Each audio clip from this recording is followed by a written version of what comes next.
Mr. President, Mr. Secretary General, fellow delegates, ladies and gentlemen, we come together at a crossroad between war and peace,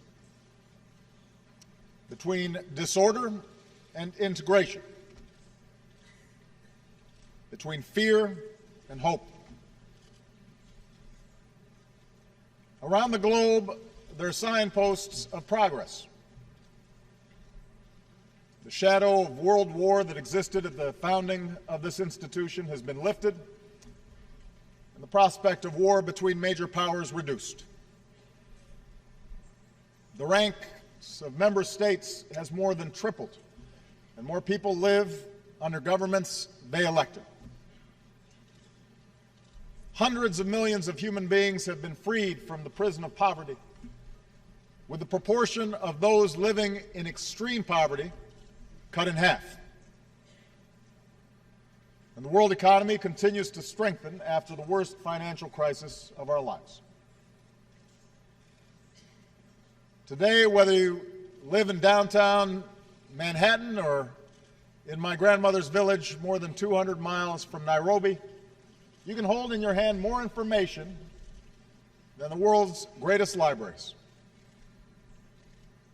Together, we've learned how to cure disease and harness the power of the wind and the sun. The very existence of this institution is a unique achievement. The people of the world committing to resolve their differences peacefully and to solve their problems together. I often tell young people in the United States that despite the headlines, this is the best time in human history to be born. For you are more likely than ever before to be literate, to be healthy, to be free to pursue your dreams. Literate, to be healthy, to be free to pursue your dreams. And yet there is a pervasive unease in our world. A sense that the very forces that have brought us together have created new dangers and made it difficult for any single nation to insulate itself from global forces. As we gather here, an outbreak of Ebola overwhelms public health systems in West Africa and threatens to move rapidly across borders. Russian aggression in Europe recalls the days when large nations trampled small ones in pursuit of territorial ambition. The brutality of terrorists in Syria and Iraq forces us to look into the heart of darkness.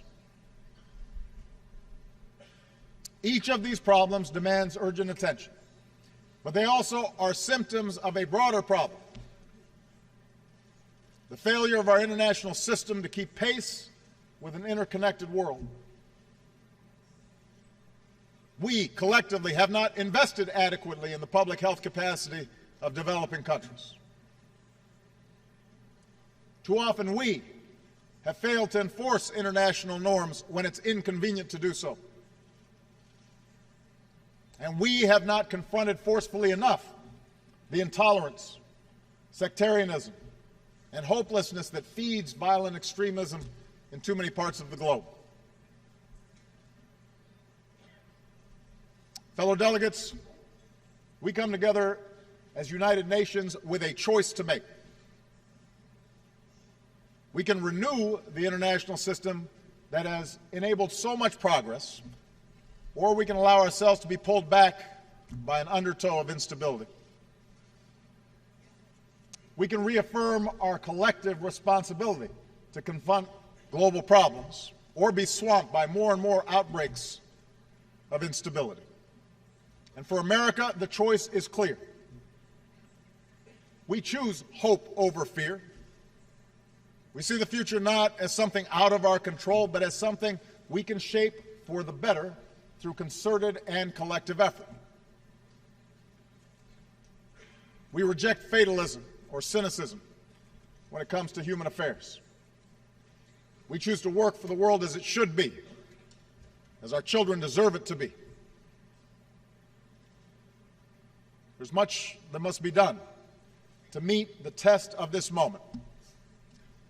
But today I'd like to focus on two defining questions at the root of so many of our challenges. Whether the nations here today will be able to renew the purpose of the UN's founding, and whether we will come together to reject the cancer of violent extremism. First, all of us, big nations and small, must meet our responsibility to observe and enforce international norms. We are here because others realize that we gain more from cooperation than conquest. 100 years ago, a world war claimed the lives of many millions, proving that with the terrible power of modern weaponry, the cause of empire ultimately leads to the graveyard. It would take another world war to roll back the forces of fascism, the notions of racial supremacy, and form this United Nations to ensure that no nation can subjugate its neighbors and claim their territory. Recently, Russia's actions in Ukraine challenge this post-war order. Here are the facts. After the people of Ukraine mobilized popular protests and calls for reform, their corrupt president fled. Against the will of the government in Kiev, Crimea was annexed. Russia poured arms into eastern Ukraine, fueling violent separatists, and a conflict that has killed thousands. When a civilian airliner was shot down from areas that these proxies controlled, they refused to allow access to the crash for days. When Ukraine started to reassert control over its territory, Russia gave up the pretense of merely supporting the separatists and moved troops across the border. This is a vision of the world in which might makes right. A world in which one's nation's borders can be redrawn by another, and civilized people are not allowed to recover the remains of their loved ones because of the truth that might be revealed. America stands for something different. We believe that right makes might, that bigger nations should not be able to bully smaller ones, and that people should be able to choose their own future. And these are simple truths, but they must be defended. America and our allies will support the people of Ukraine as they develop their democracy and economy. We will reinforce our NATO allies and uphold our commitment to collective self-defense. We will impose a cost on Russia for aggression, and we will counter falsehoods with the truth. And we call upon others to join us on the right side of history. For while small gains can be won at the barrel of a gun, they will ultimately be turned back if enough voices support the freedom of nations and peoples to make their own decisions. Moreover, a different path is available. The path of diplomacy and peace and the ideals this institution is designed to uphold. The recent ceasefire agreement in Ukraine offers an opening to achieve those objectives. If Russia takes that path, a path that for stretches of the post-Cold War period resulted in prosperity for the Russian people, then we will lift our sanctions and welcome Russia's role in addressing common challenges. After all, that's what the United States and Russia have been able to do in past years, from reducing our nuclear stockpiles to meeting our obligations under the Nuclear Non-Proliferation Treaty, to cooperating to remove and destroy Syria's declared chemical weapons. And that's the kind of cooperation we are prepared to pursue again, if Russia changes course.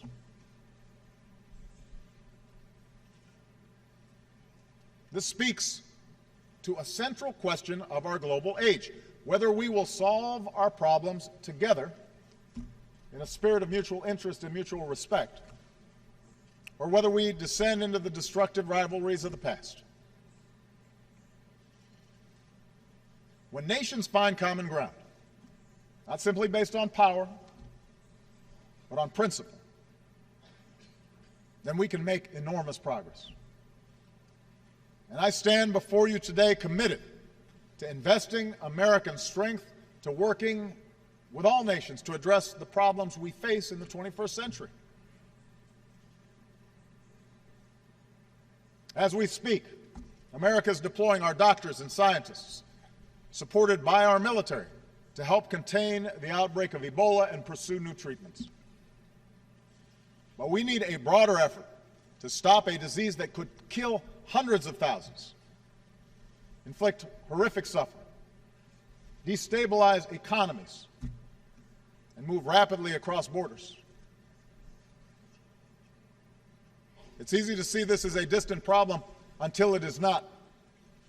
And that is why we will continue to mobilize other countries to join us in making concrete commitments, significant commitments to fight this outbreak and enhance our system of global health security for the long term. America is pursuing a diplomatic resolution to the Iranian nuclear issue as part of our commitment to stop the spread of nuclear weapons and pursue the peace and security of a world without them. Now, this can only take place if Iran seizes this historic opportunity. My message to Iran's leaders and people has been simple and consistent. Do not let this opportunity pass. We can reach a solution that meets your energy needs while assuring the world that your program is peaceful. America is and will continue to be a Pacific power, promoting peace, stability, and the free flow of commerce among nations. But we will insist that all nations abide by the rules of the road and resolve their territorial disputes peacefully, consistent with international law. That's how the Asia-Pacific has grown.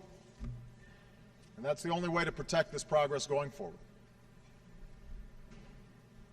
America is committed to a development agenda that eradicates extreme poverty by 2030. We will do our part to help people feed themselves, power their economies, and care for their sick.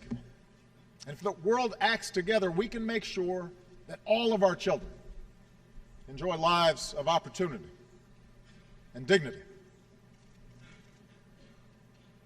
America is pursuing ambitious reductions in our carbon emissions, and we've increased our investments in clean energy. We will do our part and help developing nations do theirs. But the science tells us we can only succeed in combating climate change if we are joined in this effort by every other nation, by every major power. That's how we can protect this planet for our children and our grandchildren. In other words, on issue after issue, we cannot rely on a rule book written for a different century.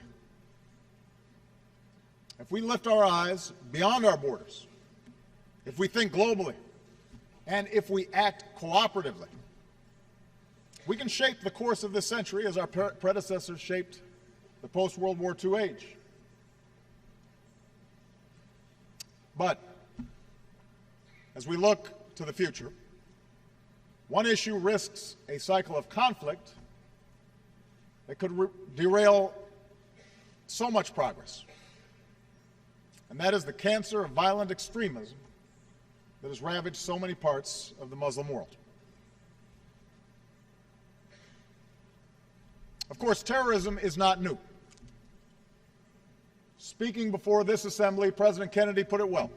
Terror is not a new weapon, he said. Throughout history, it has been used by those who could not prevail either by persuasion or example. In the 20th century, terror was used by all manner of groups who failed to come to power through public support.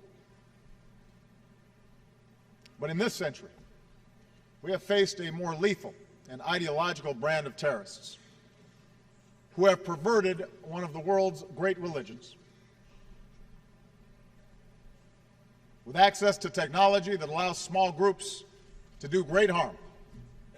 They have embraced a nightmarish vision that would divide the world into adherents and infidels, killing as many innocent civilians as possible, employing the most brutal methods to intimidate people within their communities. I have made it clear that America will not base our entire foreign policy on reacting to terrorism. Instead, we've waged a focused campaign against al-Qaeda and its associated forces, taking out their leaders, denying them the safe havens they rely on. At the same time, we have reaffirmed again and again that the United States is not and never will be at war with Islam. Islam teaches peace. Muslims the world over aspire to live with dignity and a sense of justice. And when it comes to America and Islam, there is no us and them, there is only us, because millions of Muslim Americans are part of the fabric of our country. So we reject any suggestion of a clash of civilizations. Belief in permanent religious war is the misguided refuge of extremists who cannot build or create anything, and therefore peddle only fanaticism and hate.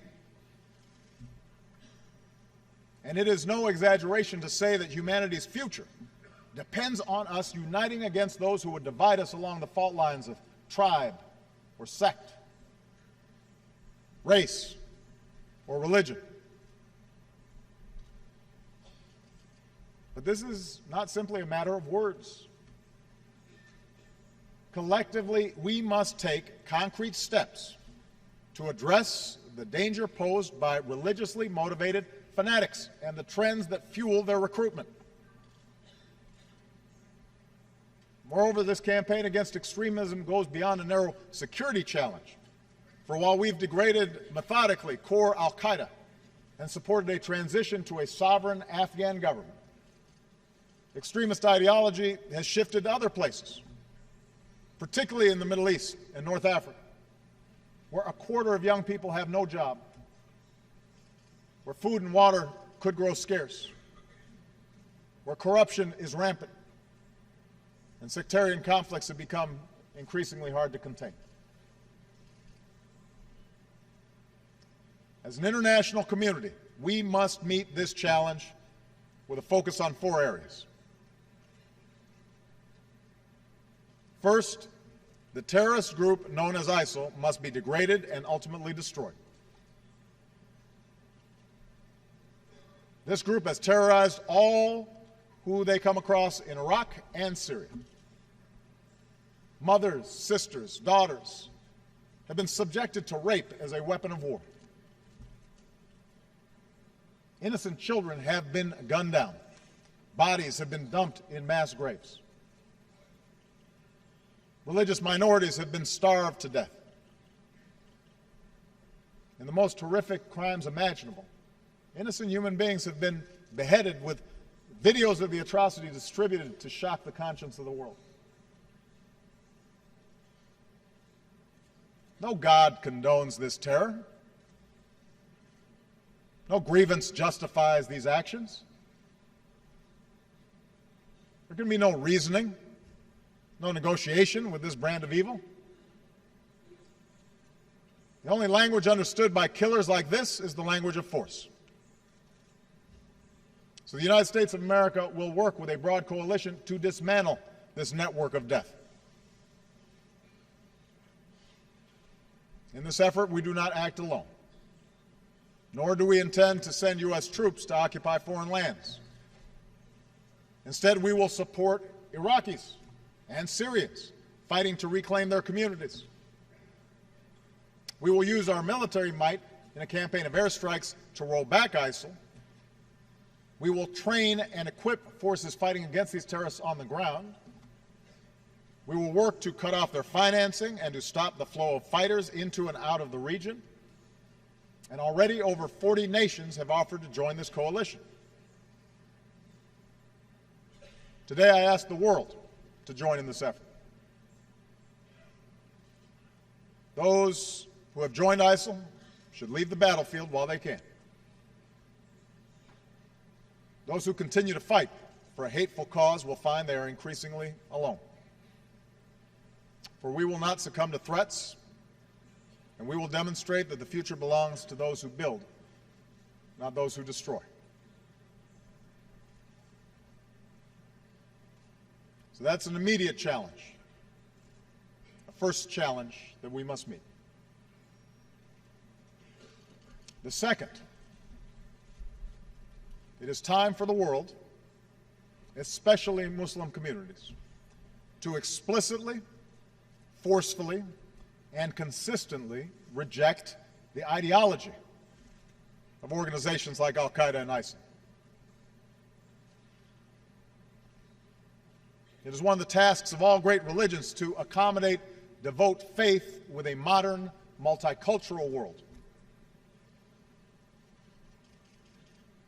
No children are born hating, and no children anywhere should be educated to hate other people. There should be no more tolerance of so-called clerics who call upon people to harm innocents because they're Jewish, or because they're Christian, or because they're Muslim. It is time for a new compact among civilized peoples of this world to eradicate war at its most fundamental source, and that is the corruption of young minds by violent ideology. That means cutting off the funding that fuels this hate. It's time to end the hypocrisy of those who accumulate wealth through the global economy and then siphon funds to those who teach children to tear it down. That means contesting the space that terrorists occupy, including the internet and social media. Their propaganda has coerced young people to travel abroad to fight their wars and turn students, young people full of potential, into suicide bombers. We must offer an alternative vision. It means bringing people of different faiths together. All religions have been attacked by extremists from within at some point, and all people of faith have a responsibility to lift up the value at the heart of all great religions. Do unto thy neighbor as you would have done unto yourself. The ideology of ISIL or Al-Qaeda or Boko Haram will wilt and die if it is consistently exposed and confronted and refuted in the light of day. Look at the new forum for promoting peace in Muslim societies. Sheikh bin Bayad described its purpose. We must declare war on war so the outcome will be peace upon peace. Look at the young British Muslims who responded to terrorist propaganda by starting the Not in My Name campaign, declaring ISIS is hiding behind a false Islam. Look at the Christian and Muslim leaders who came together in the Central African Republic to reject violence. Listen to the Imam who said, politics try to divide the religious in our country, but religion shouldn't be a cause of hate, war, or strife. Later today, the Security Council will adopt a resolution that underscores the responsibility of states to counter violent extremism. But resolutions must be followed by tangible commitments, so we're accountable when we fall short. Next year, we should all be prepared to announce the concrete steps that we have taken to counter extremist ideologies in our own countries. By getting intolerance out of schools, stopping radicalization before it spreads, and promoting institutions and programs that build new bridges of understanding.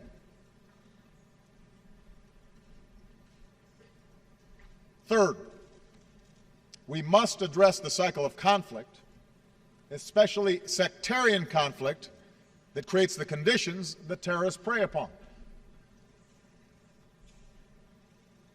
There's nothing new about wars within religions.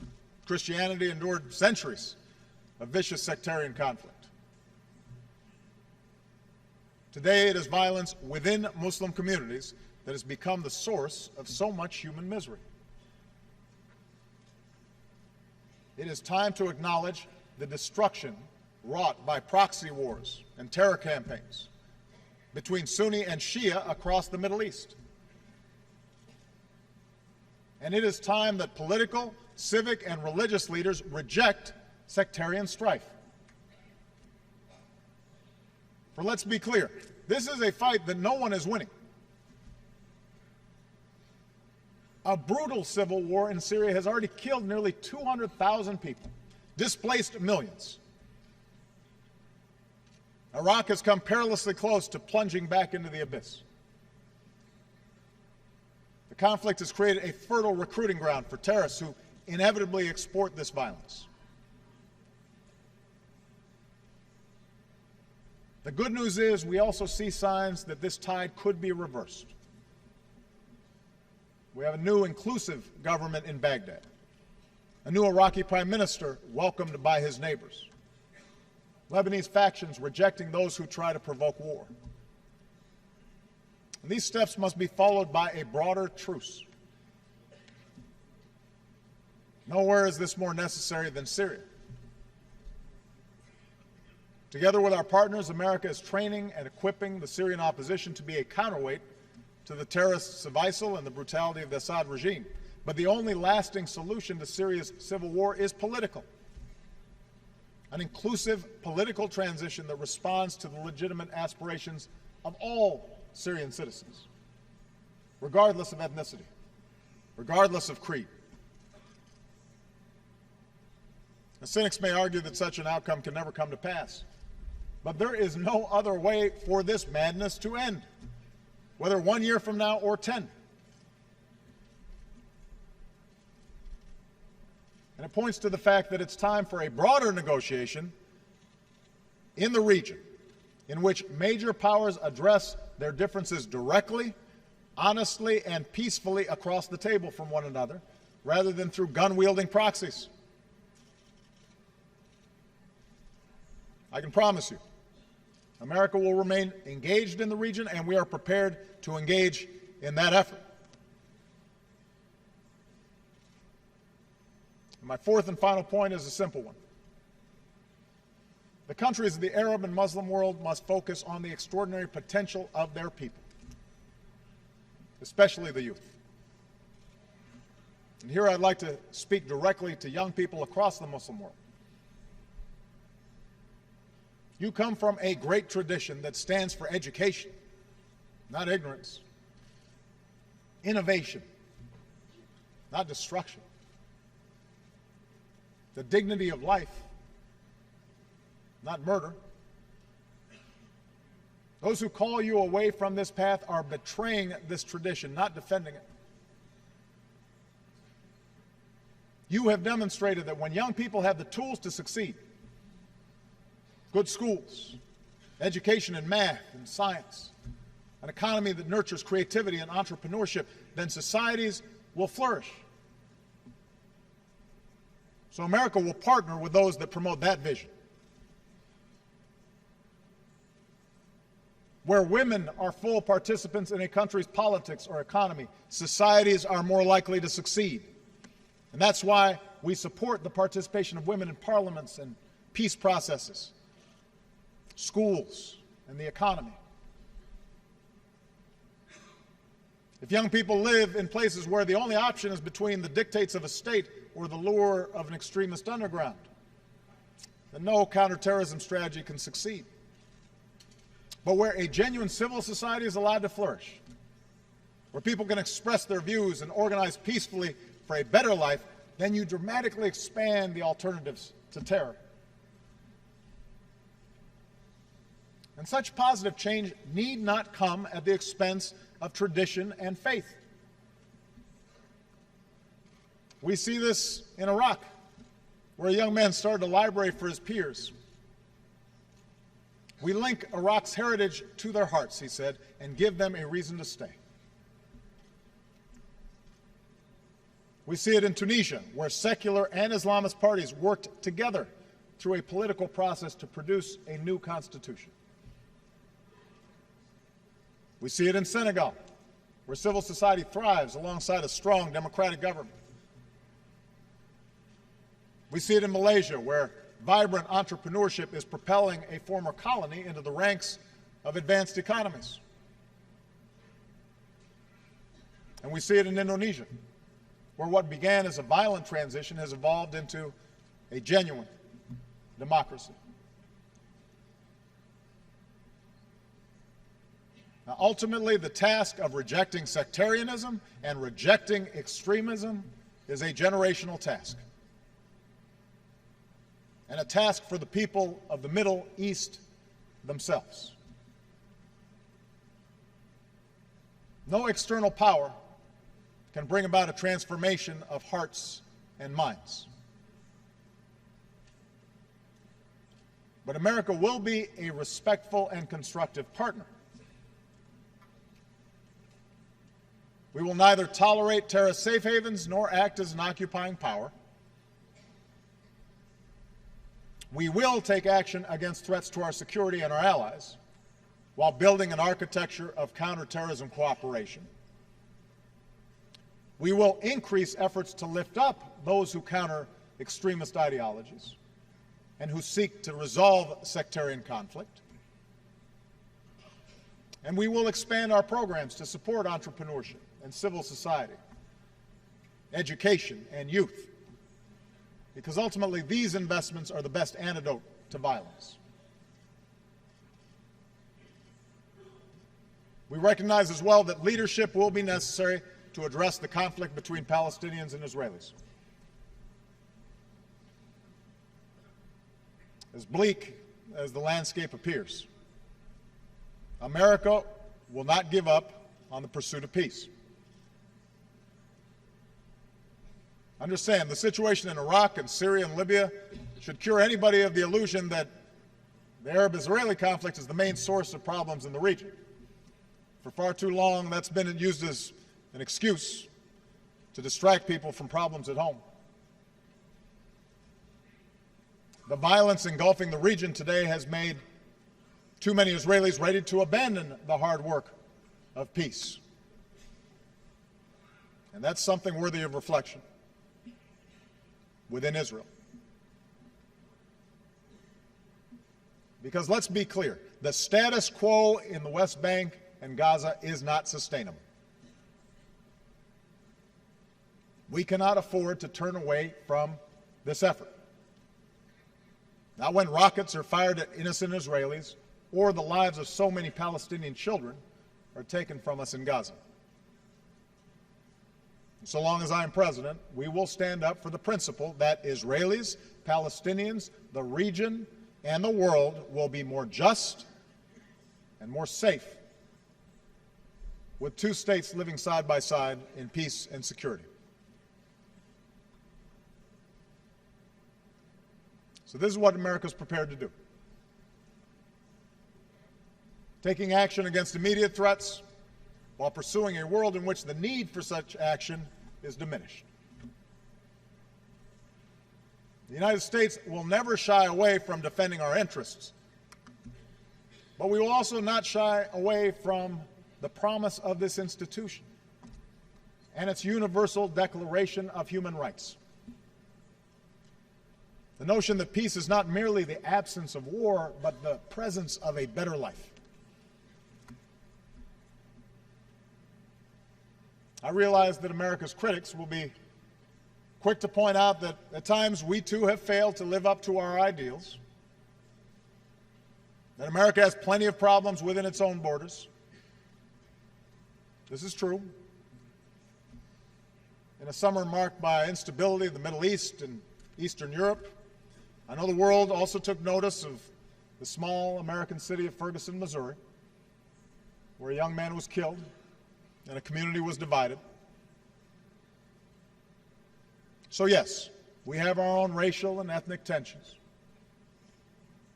And like every country, we continually wrestle with how to reconcile the vast changes wrought by globalization and greater diversity with the traditions that we hold dear. But we welcome the scrutiny of the world, because what you see in America is a country that has steadily worked to address our problems, to make our union more perfect, to bridge the divides that existed at the founding of this nation. America is not the same as it was 100 years ago, or 50 years ago, or even a decade ago, because we fight for our ideals, and we are willing to criticize ourselves when we fall short, because we hold our leaders accountable and insist on a free press and independent judiciary, because we address our differences in the open space of democracy with respect for the rule of law, with a place for people of every race and every religion, and with an unyielding belief in the ability of individual men and women to change their communities and their circumstances and their countries for the better. After nearly 6 years as president, I believe that this promise can help light the world, because I have seen a longing for positive change, for peace and for freedom and for opportunity and for the end to bigotry in the eyes of young people who I've met around the globe. They remind me that no matter who you are or where you come from or what you look like or what God you pray to or who you love, there's something fundamental that we all share. Eleanor Roosevelt, a champion of the UN and America's role in it, once asked, "Where, after all, do universal human rights begin?" In small places, she said, close to home. So close and so small that they cannot be seen on any maps of the world, yet they are the world of the individual person, the neighborhood he lives in, the school or college he attends, the factory, farm, or office where he works. Around the world, young people are moving forward, hungry for a better world. Around the world, in small places, they are overcoming hatred and bigotry and sectarianism. And they're learning to respect each other despite differences. The people of the world now look to us here to be as decent and as dignified and as courageous as they are trying to be in their daily lives. And at this crossroads, I can promise you that the United States of America will not be distracted or deterred from what must be done. We are heirs to a proud legacy of freedom, and we're prepared to do what is necessary to secure that legacy for generations to come. I ask that you join us in this common mission for today's children and tomorrow's. Thank you very much.